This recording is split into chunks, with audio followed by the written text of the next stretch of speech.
di depan Anda adalah umat yang membutuhkan ilmu dan bimbingan juga suri tauladan. Maka seorang alim yang tidak menyebarkan ilmu serta memberi tauladan yang baik adalah seorang yang berilmu yang tidak mempunyai perjuangan dan pengorbanan. Dan ilmu yang ia miliki selagi tidak digunakan untuk berjuang di jalan Allah,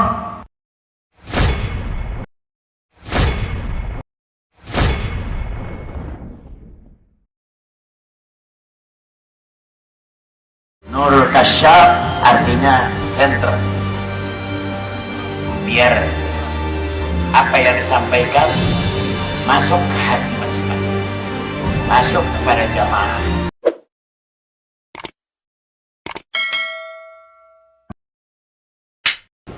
berkorban hakikatnya adalah mengabadikan nikmat.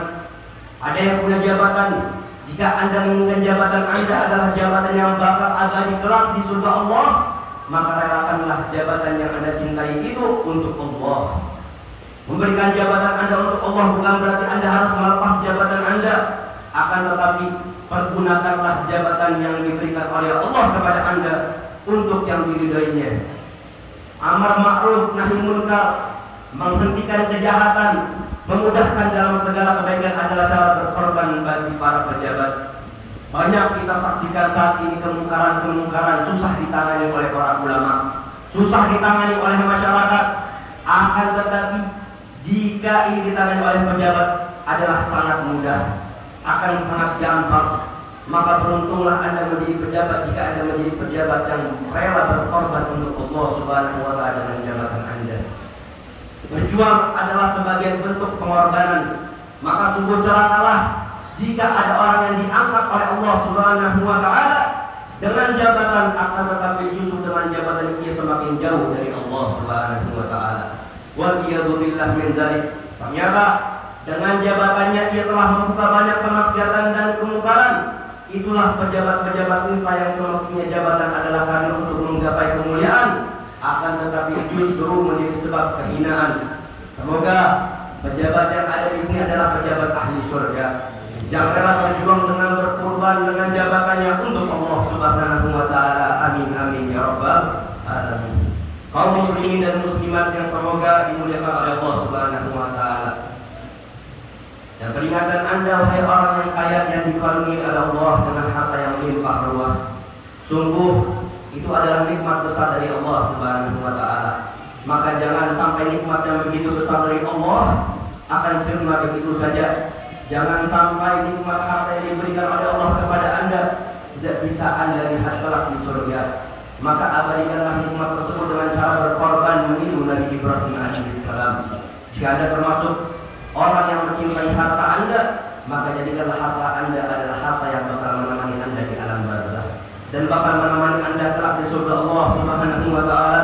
Dan jangan sampai harta yang Anda cintai Anda tinggalkan begitu saja di dunia. Maka dari itu, wahai para orang kaya, berkorbanlah dengan harta dan berjuanglah dengan kekayaan Anda untuk Allah. Berkorban dengan harta bukan berarti Anda harus meninggalkan kekayaan. Akan tetapi jika Anda tergolong orang yang diberi oleh Allah kemampuan untuk mengumpulkan harta, maka kumpulkanlah harta dengan cara yang benar. Dan di saat Anda sudah bisa mengumpulkan, gunakanlah harta tersebut untuk Allah yang diridhoinya. Ada masjid yang harus Anda bangun, ada pesantren yang harus Anda perhatikan, ada madrasah yang harus Anda benahi, ada yatim piatu yang harus Anda bantu, dan ada fakir miskin yang harus Anda santuni. Itulah makna pengorbanan dan perjuangan bagi Anda wahai orang kaya.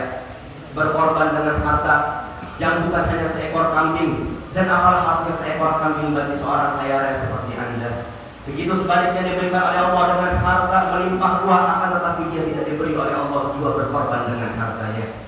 Maka sungguh dengan harta tersebut Allah merendahkan dan menghinakan kelak di akhirat, karena harta yang dia simpan dan dia timbul di dunia tanpa digunakan untuk berkorban dan berjuang di jalan Allah Subhanahu wa Ta'ala akan dipertanyakan kelak di akhirat dan menjadi pahala menuju surga Allah Subhanahu wa Ta'ala. Kaum muslimin dan muslimat yang semoga dimuliakan oleh Allah Subhanahu wa Ta'ala. Dan begitu juga Anda yang berilmu, Anda harus punya pengorbanan. Jangan sampai Anda tertinggal dari rombongan-rombongan para pejuang yang berkorban dengan jabatan. dan kekayaan mereka. Di depan Anda adalah umat yang membutuhkan ilmu dan bimbingan juga suri tauladan. Maka seorang alim yang tidak menyebarkan ilmu serta memberi tauladan yang baik adalah seorang yang berilmu tidak mempunyai perjuangan dan pengorbanan. Dan ilmu yang ia miliki selagi tidak digunakan untuk berjuang di jalan Allah hanya akan menjadi beban kelak di akhirat. Dan alangkah banyaknya orang berilmu di dalam neraka jahanam karena tidak mengamalkan dan menggunakan ilmunya untuk Allah Subhanahu wa taala. Seperti yang dikabarkan oleh Nabi besar Muhammad sallallahu alaihi wasallam, maka wahai para ahli ilmu, saat ini dan detik ini kita berkorban dan berjuang dengan ilmu kita dengan mendidik umat serta menjadi suri tauladan yang baik bagi mereka. Semoga ahli ilmu yang ada di sini adalah ahli ilmu yang ahli surga. Amin amin ya rabbal. Dan yang tidak boleh tertinggal juga adalah si fakir dan orang-orang yang tertindas. Bagi Anda, ketabahan dan kesabaran adalah pengorbanan yang amat agung. Mungkin Anda tidak bisa berkurban dengan seekor kambing, Anda tidak mempunyai kambing, dan Anda pun tidak bisa berkorban dengan jabatan dan kekayaan, karena Anda tidak punya jabatan dan kekayaan. Karena Anda tidak punya ilmu, maka ketabahan dan kesabaran Anda adalah sebuah pengorbanan dan perjuangan yang menjadikan Anda semakin dekat kepada Allah Subhanahu wa taala. Tetaplah Anda takut dengan semua yang diharamkan oleh Allah.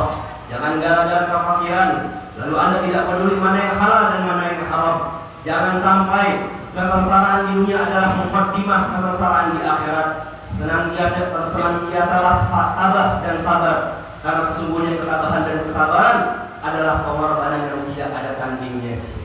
Semoga Allah Subhanahu wa taala membebaskan kita dari kesusahan serta kefakiran baik di dunia maupun di akhirat. Mari berjuang dan berkorban dengan apapun yang Allah berikan kepada kita demi menuai kemuliaan kelak di surga Allah Subhanahu wa taala.